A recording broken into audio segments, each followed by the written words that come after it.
Bom,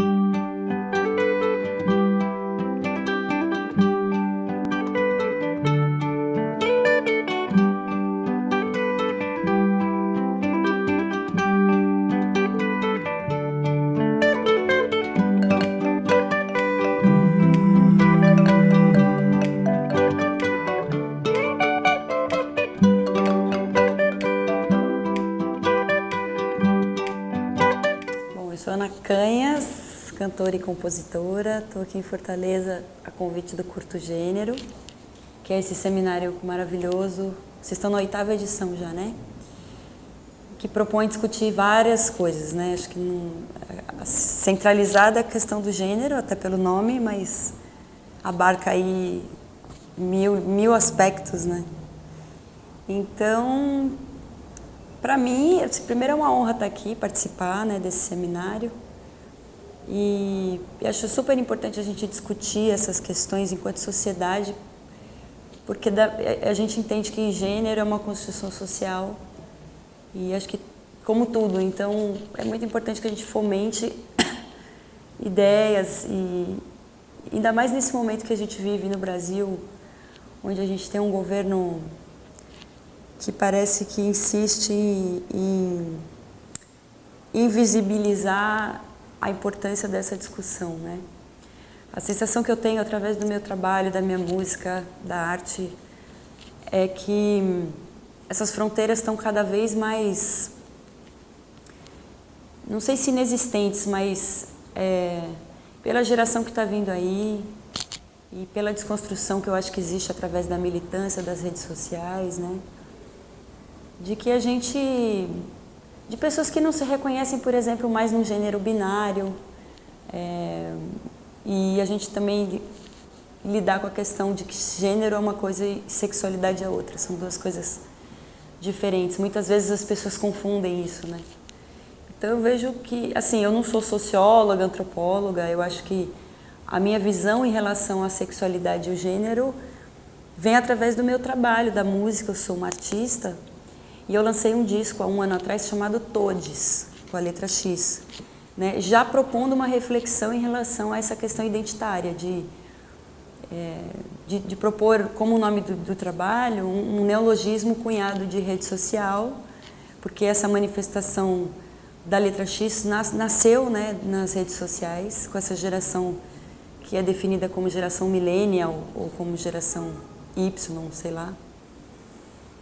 E eu converso, boa parte do meu público é composta por pessoas de todas as sexualidades e de gêneros que a gente, por exemplo, eu acho muito interessante a questão do queer, né, que propõe talvez um não gênero ou um gênero que seja um gênero só para identificar todes, né? Então, e aí as músicas do disco também dialogam muito com a questão da sexualidade. Aí tem um prisma mais nítido do feminismo, né? Da questão da sexualidade feminina e como isso é um tabu na sociedade, a mulher, o próprio corpo, o próprio orgasmo, como os homens crescem, os homens aí eu digo na cultura hétero, né? Como eles crescem muito reféns da cultura pornográfica, né? E eles reproduzem isso dentro das relações deles com as parceiras. Então são mulheres destituídas de pensamento, cognição, subjetividade, poesia, capacidade de articulação. Elas são vistas como um corpo, rola uma objetificação, né? Uma destituição da questão do erotismo, né? E a imposição dessa cultura pornográfica que é destituída de alma, de profundidade. Porque o erótico ele é uma questão que extrapola a questão do sexual, né? Aí tem a Audre Lorde, que é uma autora maravilhosa, negra, feminista, que pode explicar super bem isso, assim. Então são vários apontamentos que eu acho que, como sociedade saudável e verdadeiramente democrática que eu gostaria de ver, acho que todos nós, debater, acima de tudo, porque eu sinto que falta informação, né? Eu mesma estou sempre buscando, estou sempre lendo, estou sempre em desconstrução, porque é um processo diário e uma troca. Então, hoje a gente vive um momento onde as pessoas se agridem muito e conversam um pouco, dialogam um pouco. Então, eu acho muito importante esse evento, assim, para que a gente possa ter essas mesas, essas conversas, aprender e contribuir a partir da nossa experiência, do nosso lugar de fala, assim. Acho muito bacana. Estou muito feliz.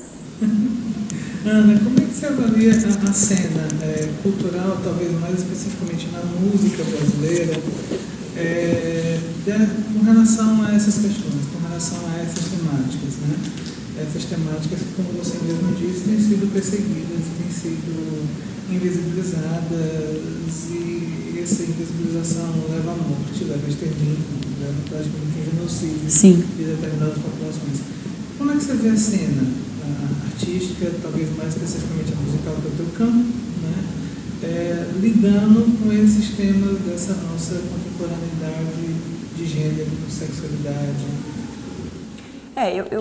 Eu conheço um nicho de artistas que tem feito bastante resistência, né, assim, e eles são, por exemplo, mulheres trans, né, como tem várias amigas, como as Bahia Cozinha Mineira, a Linda Quebrada, a própria Pablo Vittar, que não se considera uma mulher trans, né, ela se considera uma drag queen.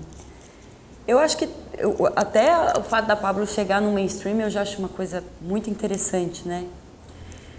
Mas acho que a gente vive um momento de um governo de direita, de ultradireita, né? Com discursos de extermínio, de genocídio, discursos machistas, misóginos, homofóbicos, transfóbicos. Então, é muito difícil. E essas artistas, e também conheço muitos homens trans também, tenho relação e interesse, né? Eu estou sempre perguntando termos que eu não conheço, como é que fala, como é que é a sua vivência, porque eu sou uma mulher cis, né? Então eu tenho muito interesse pelo tema, mas eu não tenho uma vivência, né? Então, mas eu acho que o conceito real de democracia é exatamente esse para mim, que é um conceito que remonta à Grécia Antiga, quando o ideal de democracia foi construído, que é você não necessariamente ter a vivência, mas você se interessar pela vida do outro, né?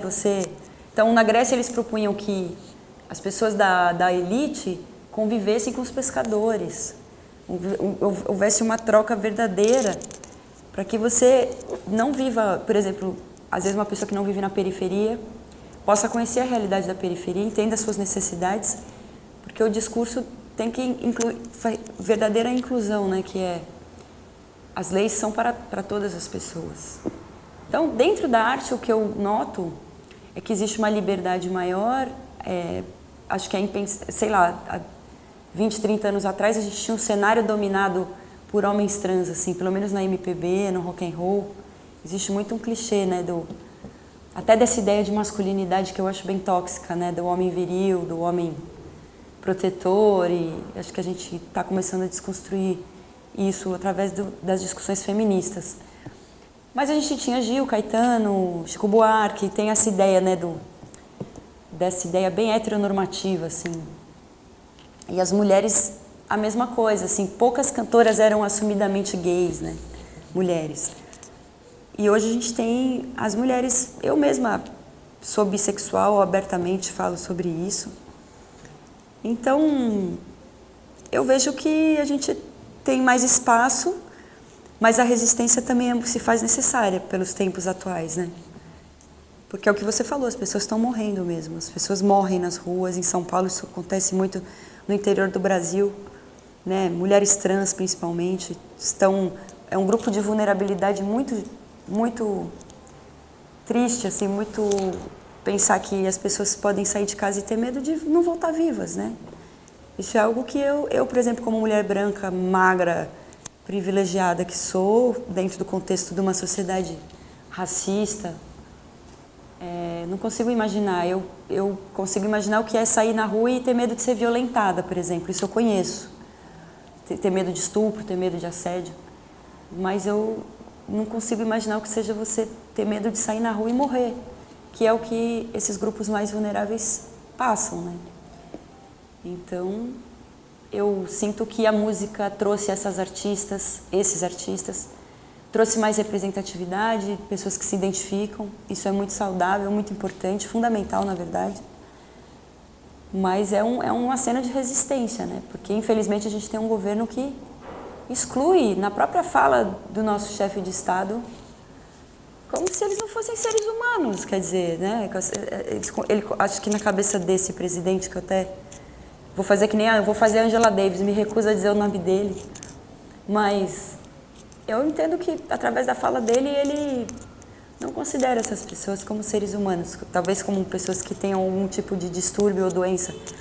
Então, por isso que eu reitero que encontros como esse são fundamentais para que a gente entenda que isso é uma condição humana, que precisa urgentemente ser respeitada e até entendida e, no meu ponto de vista pessoal, celebrada.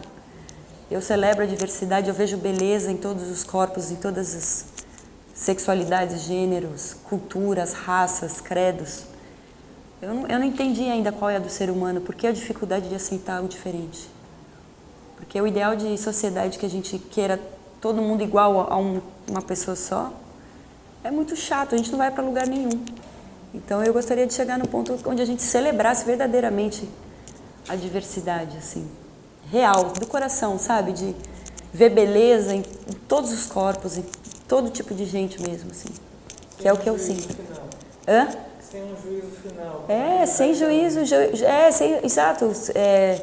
Um juízo do amor, né? Assim, um juízo pautado pelo amor, pela empatia, pela celebração das diferenças. Então, assim, tu falaste há pouco, Ana, né? Mesmo te colocaste, né?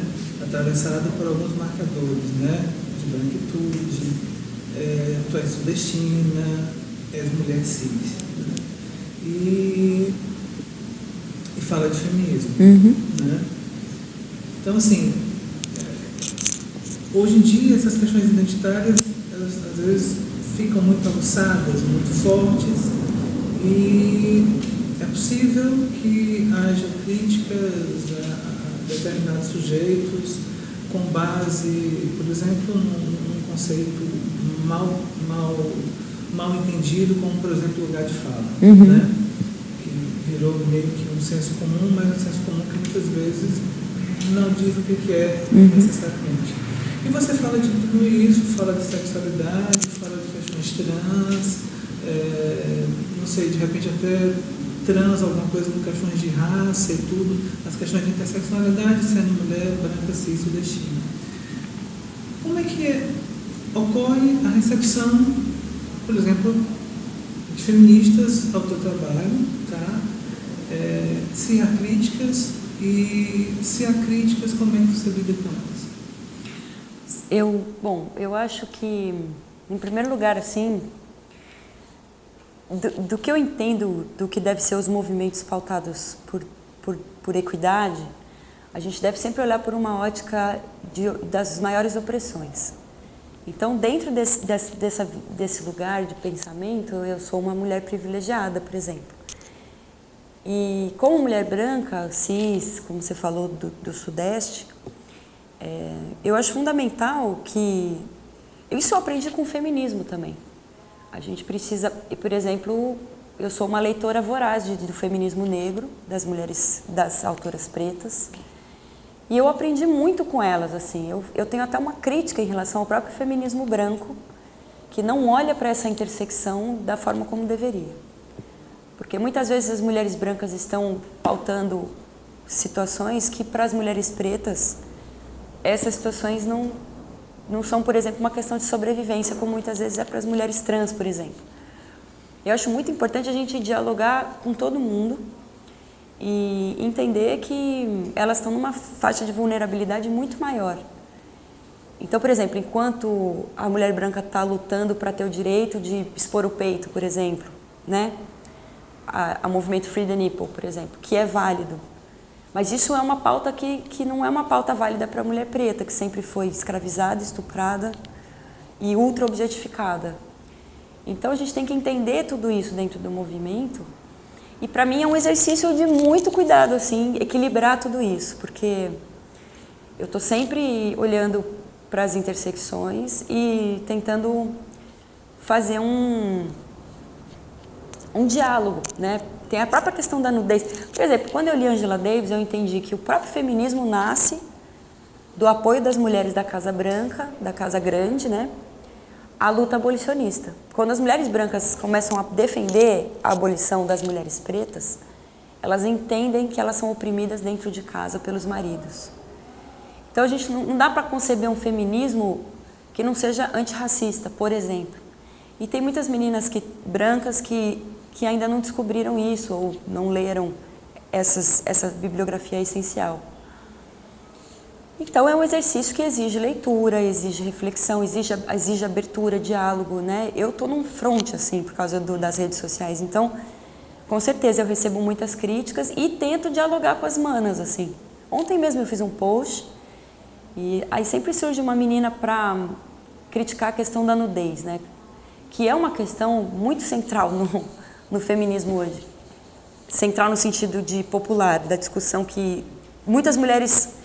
E a gente já entende, por exemplo, eu já entendi que nudez não é empoderamento, por exemplo, não traz empoderamento.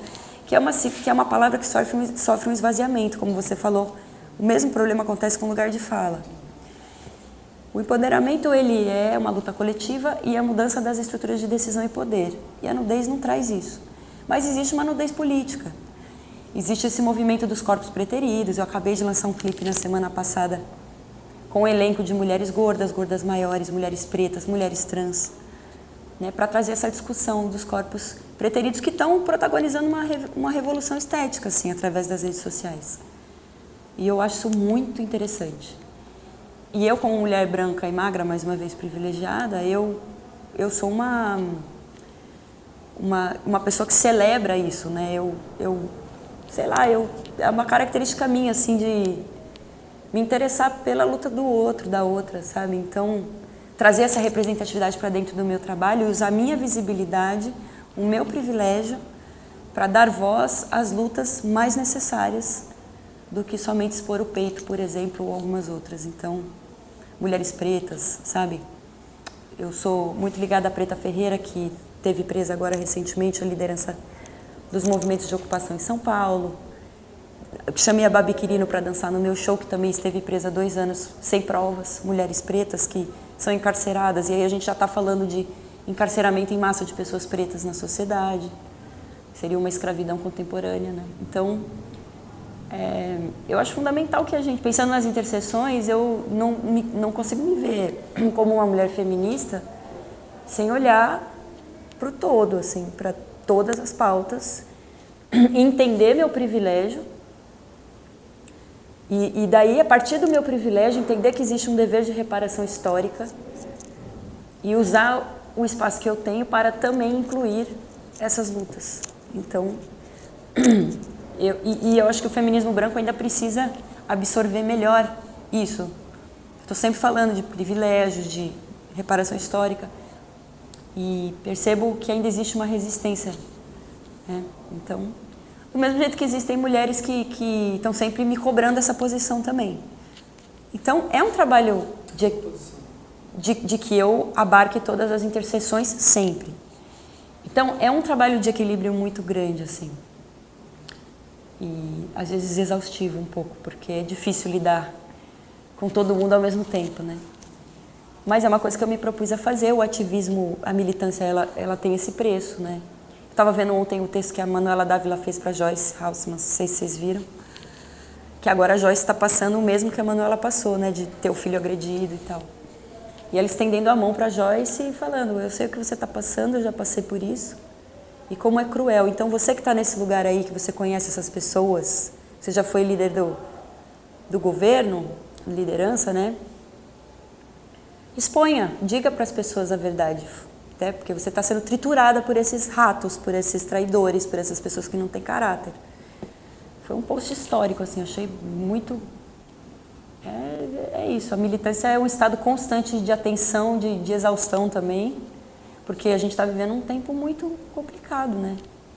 A gente tem um líder do governo realmente que não está interessado em nada que não seja conversar com o agronegócio e destruir florestas, povos indígenas, quilombolas, entre tantas outras coisas tantos retrocessos, né, que ele está, enfim, fazendo, né? Deixa eu retomar a primeira pergunta, porque Você começou a falar de algumas questões e para mim não ficou claro. Sim. Como é e quando é que você começa a se interessar por esses estudos? Então, eu sempre fui uma pessoa interessada por isso, eu acho, porque na escola, por exemplo, eu era ainda adolescente, a gente fundou um grupo de teatro e eu escrevia as peças de teatro. E eu lembro que a primeira peça que a gente fez era uma sátira ao Jornal Nacional. E nessa época eu não tinha lido nada das coisas que eu já li hoje. Assim, foi uma coisa do espírito, talvez. Então tinha uma crítica ao Jornal Nacional. Já tinha um quadro dentro do Jornal Nacional, dessa sátira, chamava Jornal Tal a peça. Tinha um quadro que se passava no MST. Quer dizer, eu fui parar no MST 25 anos depois, sabe? Então, aí a escola encerrou uma feira de ciências que tinha, instituiu um festival de teatro independente dentro da escola. Então eu percebi ali como a semente, às vezes, de uma ideia, principalmente a arte é um veículo muito poderoso para disseminar essas ideias. Então, foi muito legal, porque no ano seguinte tinha 15 grupos de teatro na escola, fazendo teatro independente e autoral.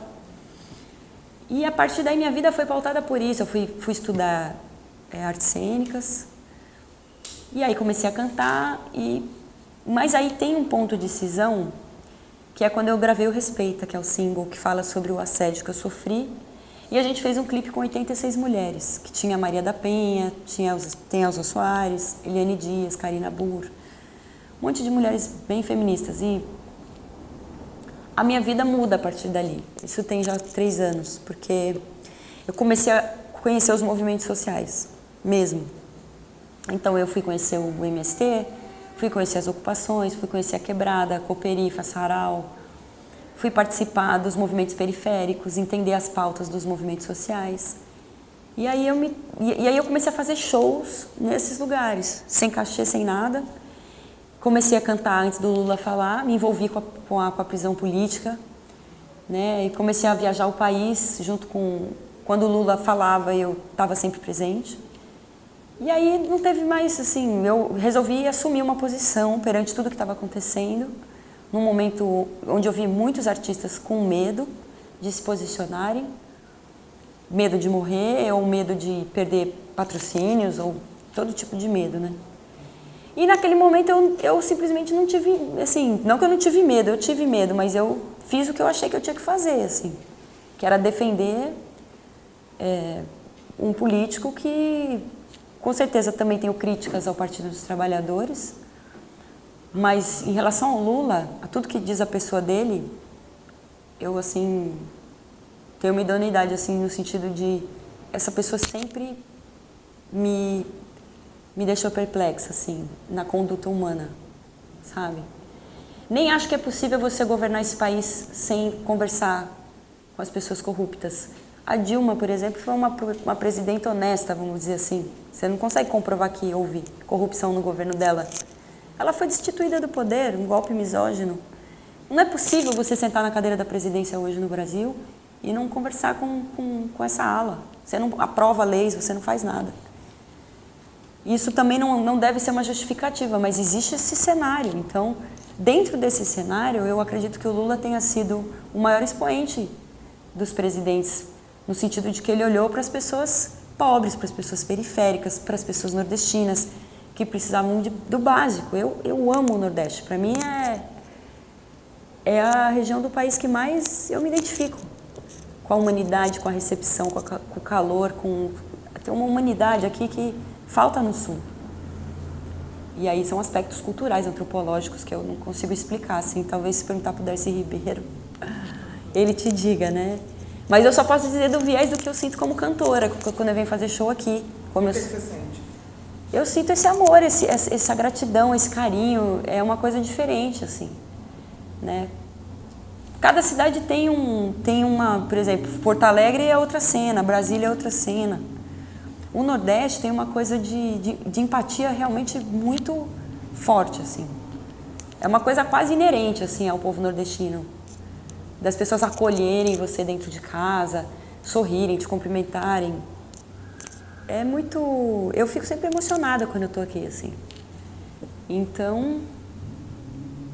Teve isso também, quando eu conheci o Lula, eu também pude ver melhor o Nordeste, porque eu passei a vir eu vim para cá para fazer shows no MST, em alguns assentamentos, e conheci um Brasil real, um Brasil profundo, um Brasil das pessoas que plantam batata doce orgânica e vivem em acostamentos de estrada há 10 anos, assentados em lonas, esperando para poder ocupar uma fazenda. Isso é uma realidade que te transforma, assim. Você não volta para sua casa, no seu apartamento, que você vive de aluguel, que você tem de comida na geladeira, água na torneira. Você volta para sua casa entendendo que isso é um privilégio. Por mais que você trabalhe, que você, né, tudo que eu conquistei através da música foi com muito esforço, até por ser posicionada, meu nicho de atuação no mercado musical ficou reduzido, porque eu perdi muitas oportunidades de trabalho por estar ao lado do Lula, por exemplo. Naquela época da eleição, foi uma dicotomia assim, muito bizarra. Agora as pessoas estão entendendo melhor, né, o que esse governo representa. Mas na época da eleição, minha família não fala comigo até hoje. Então, tem esse preço, né? E aí você precisa ter saúde mental para poder chegar aqui plena e dar essa entrevista, porque tem esse preço, mas em nenhum momento eu titubeei, assim. Eu tenho a convicção de que esse é o lado certo, de que eu tenho que fazer isso, e eu não conseguiria me enxergar como cantora, compositora em 2019 e não ter feito as coisas que eu fiz, assim. Isso não é uma crítica a quem não faça, mas eu comigo, ser humano, espírito, alma, eu não consigo deitar a cabeça no meu travesseiro e não pensar que eu não pude pensar nas pessoas que estão morrendo. Uma curiosidade que eu acho que é de interesse de todo mundo, esses processos de adoecimento não são processos incomuns nos dias de hoje. Não é o adoecimento somente por questões de trabalho, de desilusões amorosas ou outras, mas é um adoecimento político, né? Que tem causado um estresse, um sofrimento psíquico que é relevante, muito relevante. A gente vê isso no dia a dia, nos coletivos, nos movimentos sociais, nas ONGs. E, diante de tudo isso, vem a curiosidade: o que tu tem feito para te manter sã? Olha, eu medito, busco meditar, faço exercício físico, busco me alimentar bem, dormir bem. Tipo, isso são coisas que eu fui vendo que quanto menos dormia bem, mais irritada eu ficava ao longo do dia. Então, comecei a tentar me organizar para poder, assim, pelo menos ter uma noite de sono de pelo menos 6 horas, assim, sabe? Porque eu não estava nem conseguindo dormir isso, assim. Às vezes eu acordava no meio da noite meio ansiosa, tipo, com palpitação. Comecei a desenvolver umas coisas estranhas que eu não tinha há 2 anos atrás, sabe? E aí eu falei, putz, então acho que terapia também. Eu não faço terapia, mas comecei a fazer yoga, tipo, ashtanga, correr nos parques da cidade, tipo, tentar criar uma rotina. Eu não digo que é possível, porque com a vida que eu levo, mas eu acho que é um autocuidado, assim, que a coisa da música, mais a militância, me exigiu o dobro de disposição para fazer as coisas. Então, eu vi que eu fui sufocando os meus cuidados pessoais. E chegou uma hora que eu não estava fazendo mais nada, eu estava comendo mal, não estava fazendo mais nenhum exercício, não estava dormindo mal. Minha vida pessoal também ficou destroçada, não conseguia ter uma relação com ninguém. E aí eu fiquei estranha, eu comecei a ter essas palpitações, tipo crise de ansiedade. Às vezes eu largava o celular, eu olhava para o teto e estava assim, sabe, tipo, com aquela chuva de ideias e agressões às vezes que vem. Então eu comecei a criar esses refúgios, assim, pequenos espaços que fazem com que eu tente centrar minha mente e ter uma conexão com uma coisa maior, assim. Eu sou muito espiritualizada, assim, nesse sentido. Eu tenho muita fé numa inteligência do universo, que as pessoas chamam de Deus, de deusas, mas para mim existe uma inteligência por trás de todo o universo e ela está sempre presente, assim. Então, eu acredito que tudo aquilo que você planta, você colhe. o que você, ação e reação, acredito em vida após a morte, várias vidas, karmas. Então, tento fazer uma ação de bons karmas, de estar sempre desejando o positivo para o próximo. Eu acredito que você, já fiz até meditações para o presidente, assim, de mandar luz para ele, para ver se ele entende, assim, a questão do amor, né? Que eu acho que falta ali um entendimento humano, assim, do que é o amor ao próximo, né? Da fraternidade. Então, a minha relação com a espiritualidade, ela me traz sanidade, porque quando eu fecho os olhos e eu me conecto com esse sagrado que... Eu adoro todas as religiões, por exemplo, as matrizes africanas, o espiritismo, o budismo, hinduísmo e tal. Eu gosto muito de Cristo, por exemplo. Para mim, ele é um grande revolucionário, ele é um cara super, assim, que entendeu essas pautas todas de 2019, ele já falava disso no ano 0 lá do calendário apostólico romano. Né, um cara que andava com as prostitutas, com os deficientes físicos, com os pobres, né? Só andava com as pessoas pobres. Então, mas para mim a espiritualidade ela é maior do que a religião, assim. Não maior de representatividade, mas ela independe disso. A gente tem esses avatares, Buda, Krishna, Jesus. E aí, mais uma vez, é importante ressaltar que as mulheres são sempre invisibilizadas, né? A gente quase não tem um avatar feminino, assim. O budismo tem a Kuan-Yin, tem algumas, mas muito pouco, assim.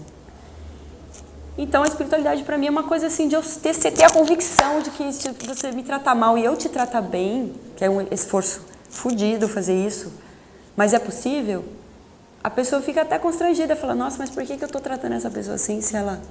Eu entendi que o amor é uma ferramenta muito poderosa, assim. Então, às vezes, alguns comentários na rede, eu tento, uma pessoa que está muito agressiva com você, você só dá um pouco de amor para ela, assim, e ela fica totalmente desconcertada, assim.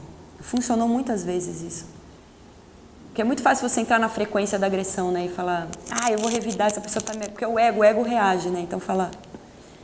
Então, eu descobri essa válvula meio, acho que crística, assim. Acho que Cristo fez isso, né? De não julgar e de ser amoroso com as pessoas. Então, é um exercício difícil, porque a gente reage muito rápido, assim, às agressões. Mas, quando eu descobri isso, eu falei, nossa... A minha saúde mental melhorou bastante, assim, de eu não entrar no mesmo jogo, sabe, dessas... Enfim, eu tenho a cabeça muito louca, eu sou muito hiperativa, assim, no sentido de... são muitas coisas, assim, que eu penso, né? Tipo, eu penso que os ETs existem. Eu já vi UFO no céu, já vi. Então, tem uns papos que nem dá pra ter, porque as pessoas acham que você é louca. Mas eu acho que é sanidade, entendeu? Você pensar que existe vida em outros planetas, né? Com bilhões de galáxias com bilhões de estrelas. Não é possível que só tenha vida inteligente aqui, sendo que a nossa nem é inteligente, então... Eu queria que tu fizesse algumas considerações finais do que você quisesse falar, que eu não te perguntei, que você acha que seria interessante se colocar. E também falar um pouquinho do que você está achando da proposta, né? Não tiveste tempo de ver muita coisa, mas não recebeste a programação, deve ter dado uma olhadinha. São 9 ações simultâneas, praticamente, um seminário, uma show visual, 2 exposições. Eu vi tudo, li tudo lá. Colorindo gênero para crianças. Que demais. Enfim, o que você achou? Qual a tua impressão? Bom, assim, eu não pude viver ainda, né, o curto gênero, porque ontem eu estava tomada de um cansaço extremo.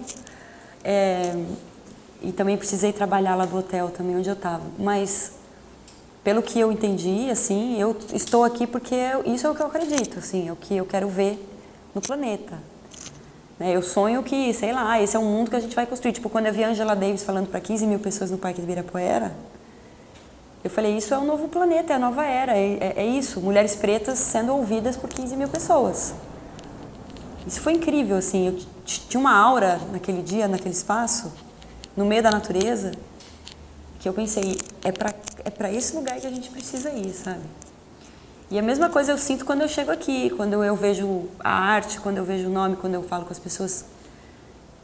Eu tô aqui por isso, porque eu quero somar com essas ações. Isso que eu acredito que vai construir um mundo diferente do qual a gente vive hoje, Acho que a gente está caminhando para ele. E acho que esses governos de direita, esse fascismo mundial que está acontecendo, porque não é só no Brasil. A gente está vendo essas revoluções na América Latina agora, Chile, México. Isso aí, cara, assim, faz 6.000 anos, se a gente pegar da Babilônia até hoje, faz 6.000 anos que a humanidade faz isso. Ela vai para frente e vai para trás, vai para frente e vai para trás. Faz guerra, se mata. No século passado a gente teve 2 guerras mundiais. E não é impensável que a gente tenha uma terceira, né? Então, quando eu vejo essas bolhas, que ainda são bolhas, infelizmente, né? Nicho. Mas quando eu vejo essas bolhas, no bom sentido de novas ideias, de mundos com equidade, com amor, com respeito, eu sempre estou indo para essas bolhas, assim, eu sempre estou querendo estar lá, sabe? Tipo, quando me chamam, eu faço.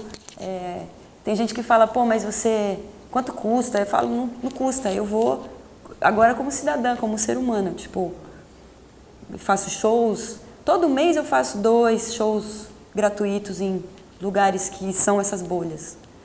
Eu tô sempre lá, tipo, agora esse mês eu vou fazer Capão Redondo, acabei de fazer um Lula Livre em Florianópolis. Eu acho importantíssimo, sabe? Porque eu tô jogando a minha energia numa coisa que eu acredito que o planeta precisa se transformar. Então você precisaria me fazer essa pergunta aqui hoje, depois da mesa, né? Porque agora eu tô chegando aqui, são 11 horas da manhã. Então eu acabei de chegar, mas eu acredito que vai ser um dia muito bonito de troca, de experiências. Eu estou muito curiosa para ouvir as meninas que vão falar. Já conheci a Tatiana, né? E mais uma vez acho que é a interseção de ouvir outras vozes. E acho que é isso, cara. O mundo que eu quero ver é esse, é a soma, é o respeito, é a troca, é a beleza, é a celebração da verdadeira diversidade, qualquer ela que seja.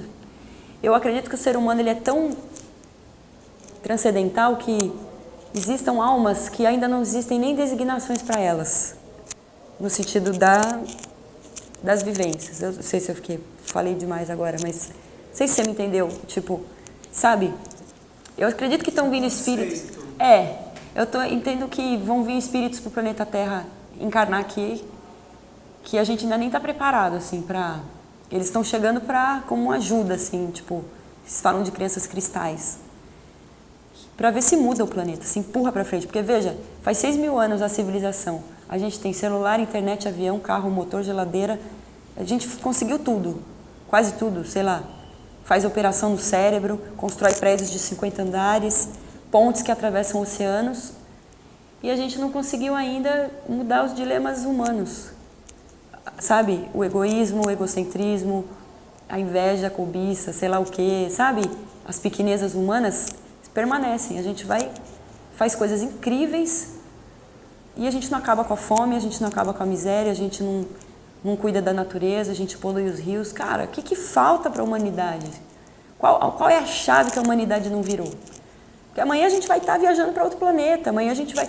De que adianta? Ir até Marte, até Mercúrio, Vênus e chegar lá e destruir tudo? Chegar lá e fazer guerra? Não adianta nada. Então a gente não vai ter nem permissão espiritual para ter acesso a essa tecnologia, porque senão a gente chegar lá e destrói tudo. O que falta para a humanidade? Qual é a chave? E eu acho que a chave é exatamente isso que vai acontecer aqui hoje. E que acontece no MST que eu conheço, na Floresta Fernandes, que acontece na Ocupação 9 de Julho, onde eles acolhem pessoas que estão em situação de rua. Você entendeu? Tipo, para mim a chave é isso, é estender a mão, é a espiritualidade também, mas a espiritualidade se dá no sentido da troca da fraternidade. Então, vamos ver quantos mais milhares de anos a gente ainda precisa para chegar numa coisa legal, de ficar todo mundo confortável, vamos ser felizes, sabe? Tipo, vamos se amar, cara. Vamos vibrar com a beleza do outro. Então, é isso. Perfeito. Grato. Obrigada. Tá.